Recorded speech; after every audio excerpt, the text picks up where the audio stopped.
All right. Hey, good Wednesday morning to you. It's going to be another great day, I think. I'm just that optimist. I just believe when we get up and we begin moving and we seek the Lord and we say, Lord, I want to be used of you today, that He brings people into our path. The dilemma and the struggle is that we get so busy in our day, we forget the prayer we prayed, and God sends people to us and puts people in our path. And we neglect to take advantage of that. And so my prayer is that we be alert and looking for those good opportunities to come. So hope you had a great night last night. Hope everything was well in your world. Tammy and I, after I did a little bit of studying and other things I do, piddling in the afternoons, getting tech things together and all of that for the other kind of ministry things we do. We settled in our what we call our little den. It's a bedroom that we turned into a den here that's in the front of the house, and it's just kind of a cozy place. And we got some popcorn, put on American Idol, which has been going on since February. I think there's like 6 episodes, but that's just a rich story. I know American Idols of the past were different than this group that's going on here.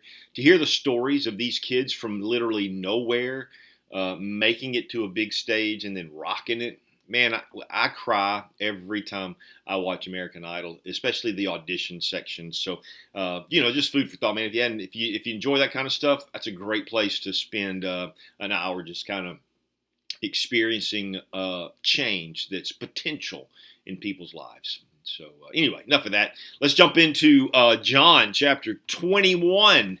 We have flipped the page. And we are heading to the end of the book. Now, I want to take a little bit of time because here in John 21, he tells us something that the other writers don't really speak of. But before we get, because it's a story of Peter going fishing. But I think it's important, just for our sake, to listen to what Luke had to say.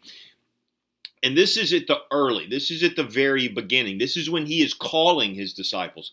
This is when Peter is meeting Jesus. So I want us to see the fishing encounter at the beginning of Jesus' life. And then I want us to see the fishing encounter at the end of that. So it's the beginning of Peter and Jesus' relationship. And it is near at 3.5 years into their relationship. And so just to see what's going on. Now, here's what it says in Luke chapter 5. Now, it happened that while the crowd was pressing around him and listening to the word of God, he was standing by the lake of Gennesaret. And he saw 2 boats lying on the edge of the lake, but the fishermen had gotten out of them and were washing their nets. And he got into one of the boats, which was Simon's, and asked him to put out a little distance from the land. And he sat down and continued teaching the crowds from the boat. Now, when he had finished speaking, he said to Simon, "Put out into the deep water and let down your nets for a catch." Simon responded and said, "Master, we worked hard all night. We caught nothing. But I will do as you say and let down the nets." And when they had done this, they caught a great quantity of fish, and their nets began to tear. So they signaled to their partners in the other boat to come and help them. And they came and filled both of the boats to the point that they were sinking. But when Simon Peter saw this, he fell down at Jesus' knees, saying, "Go away from me, Lord, I'm a sinful man." For amazement had seized him and all his companions because of the catch of fish which they had taken. And likewise also were James and John, sons of Zebedee, who were partners with Simon. And Jesus said to Simon, "Do not fear. From now on, you'll be catching people." When they had brought their boats to land, they left everything and followed him. Now, that's the beginning of the relationship of Peter. Now, we come to this section in John 21, and all of the Gospels end slightly differently as it relates to after the resurrection. The synoptics, the Matthew, Mark, and Luke, those are the ones that are more synergistic in what they say. So Matthew records it from the women at the tomb, right? So when they showed up and he deals with that, he goes straight to the Great Commission. And so that's how Matthew finishes out his writing. Mark goes to the women meeting with the angels, and he's done. That's it there. So that's the big event in both of their minds is Jesus speaking to the women. Luke speaks about the women. Then he speaks about Peter running to the tomb. He then talks about two disciples on the road to Emmaus. He speaks of the first appearance of Jesus to the disciples, and then he goes to the ascension. Now, John writes, we have already seen what he has done. He had a first appearance, and then 8 days later he had a second appearance. And so now we come to John chapter 21, and he says this: after these things, Jesus revealed himself again to the disciples. So here's where we are, right? So he says, after these things, Jesus revealed himself. Now he's going to tell us a little later on, this is the third time that Jesus has revealed himself to them.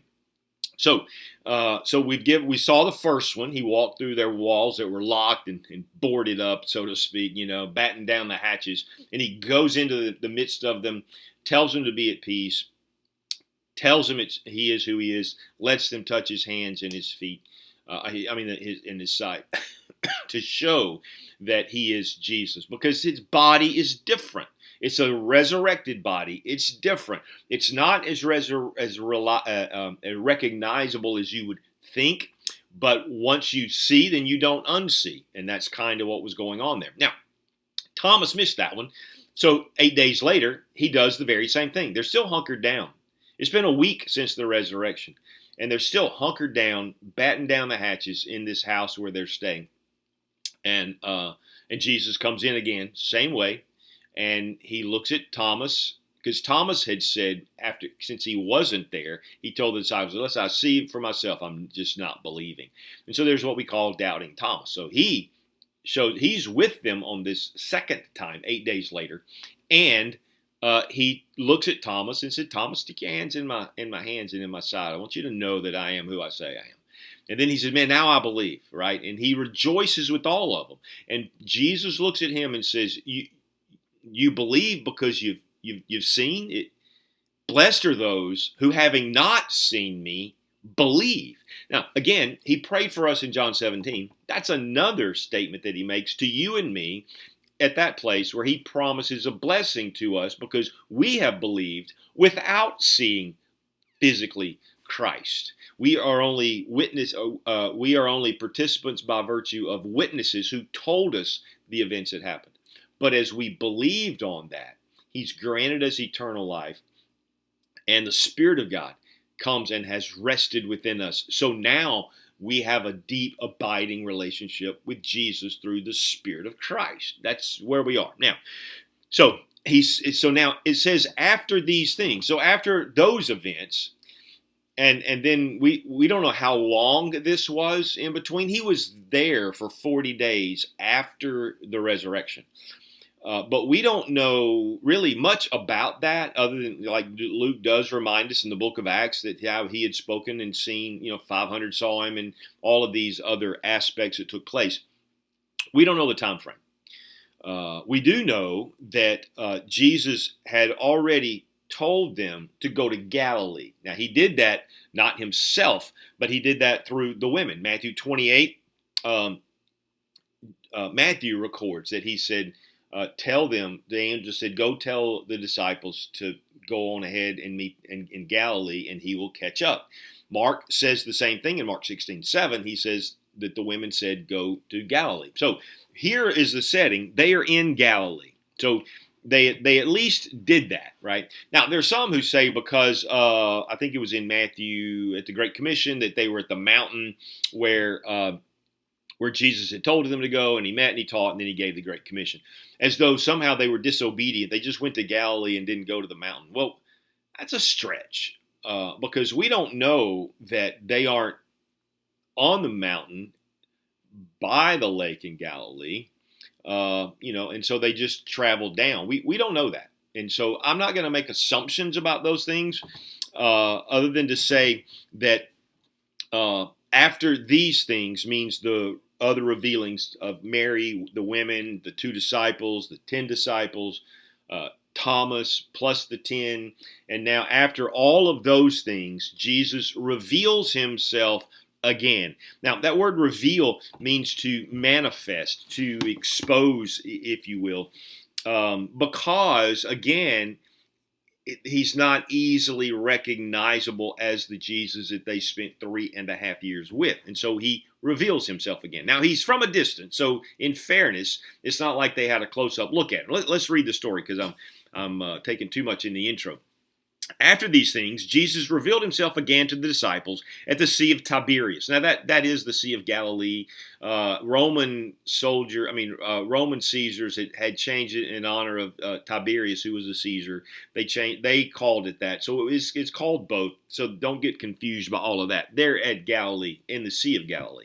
Again, to the disciples at the Sea of Tiberias, and he revealed himself in this way. This is how he showed himself. This is how he manifested himself. He says, now, Simon Peter, Thomas, who is called Didymus, Nathanael of Cana in Galilee, the sons of Zebedee, and 2 others of his disciples were together. Now, they're not all in this together. The order is slightly different here, right? Normally, it's Peter, James, and John, Philip, and Andrew. Normally, when you get to there's kind of a core. This is not this. But here, it's Peter, Thomas, Nathanael, then James and John. Those are the sons of Zebedee. And then 2 others, which most likely is Philip and Andrew. Again, we don't know. I don't want to surmise, but that's our best guess that that's who those would be, because they're the close group that Jesus hung with of the 12. It's interesting to me that he uses Peter, Simon, and Thomas first. And I don't want to make much of this, but I think those are the 2 that really have had a little issue, right? I mean, so Peter's the denier and Thomas is the doubter, right?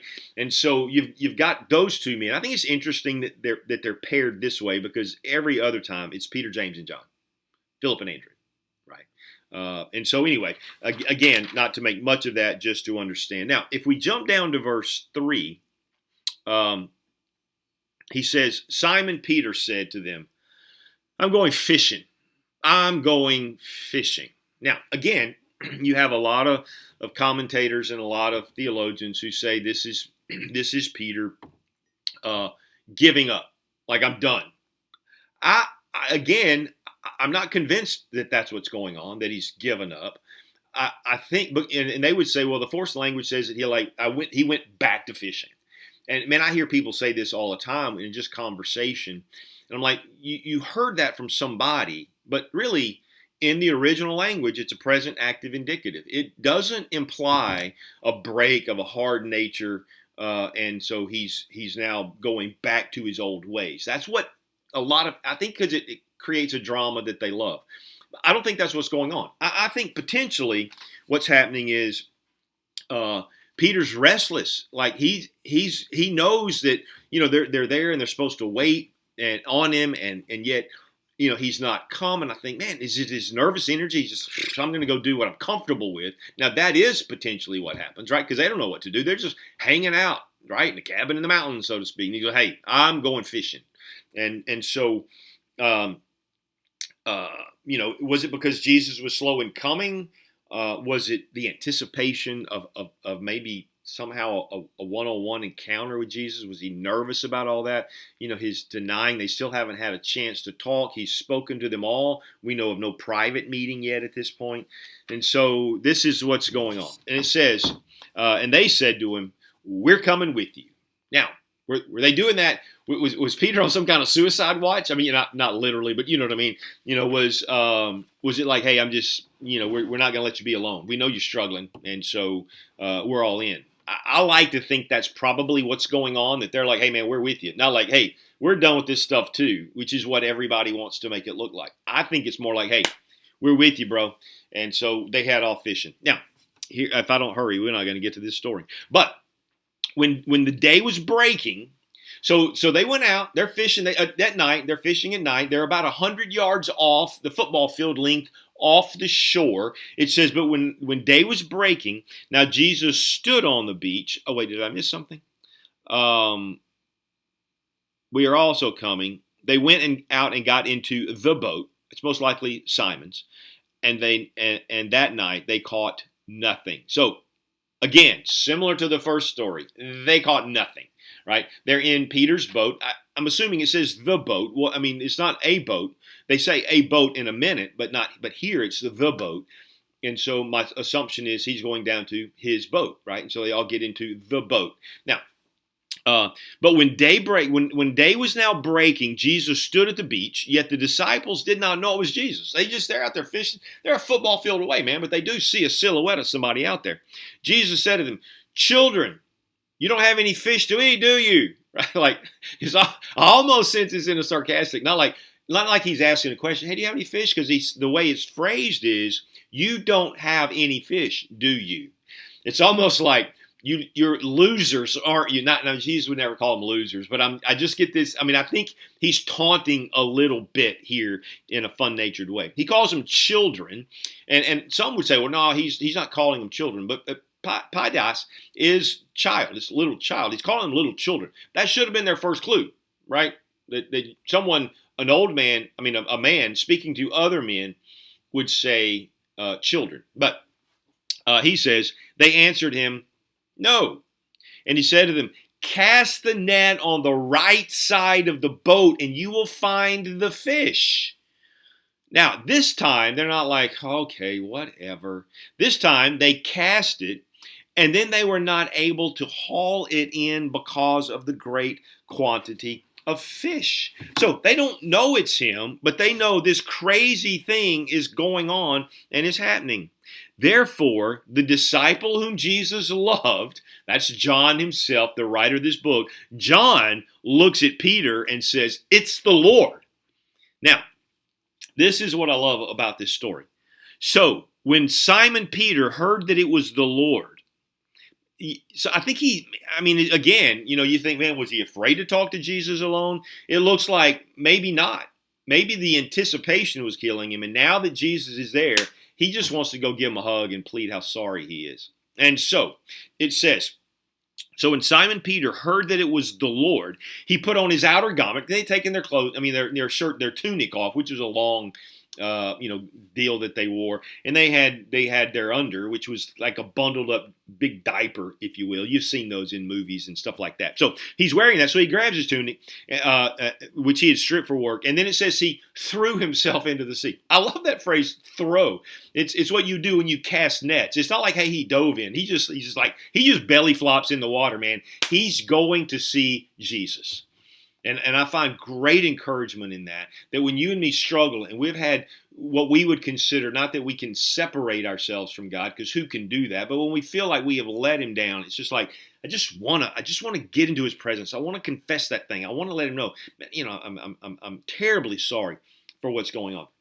So he throws himself into the sea. But the other disciples came in the little boat, so there must have been a little dinghy out there, came in the little boat, for they were not far from the land, but about 200 cubits away, dragging the net full of fish. So they've got this net, kind of a cast net, right? And they're in a little dinghy, and they're bringing this thing in.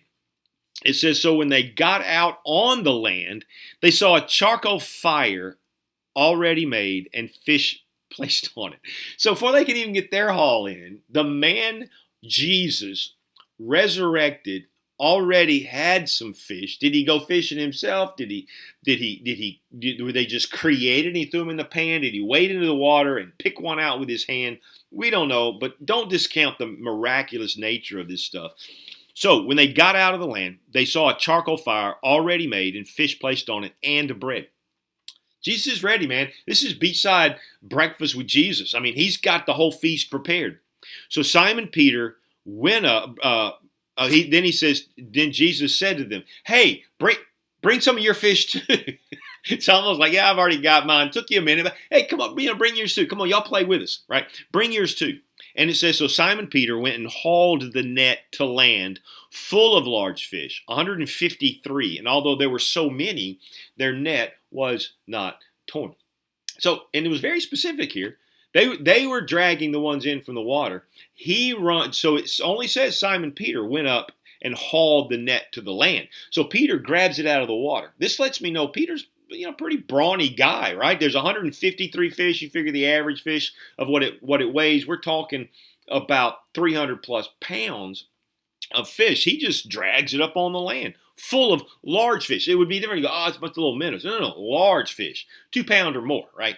153. It's interesting that they give the number, down to that not 150-ish, 153 fish. And although there were so many, their nets were not torn. Verse 12, Jesus said to them, come and have breakfast. None of the disciples ventured to inquire of him, who are you? Knowing that it was the Lord. Jesus came and took the bread and gave it to them, and the fish likewise. This was now the third time that Jesus revealed himself to the disciples after he was raised from the dead. Just the third sighting of Jesus. But here he is again serving his disciples. The last time they theoretically saw him, it was a night where he was serving them the Passover feast. Here he is again, a resurrected Jesus sitting on the beach serving them yet again. I love everything about this story. We have no more time left to do anything else, and so I will see you in the morning.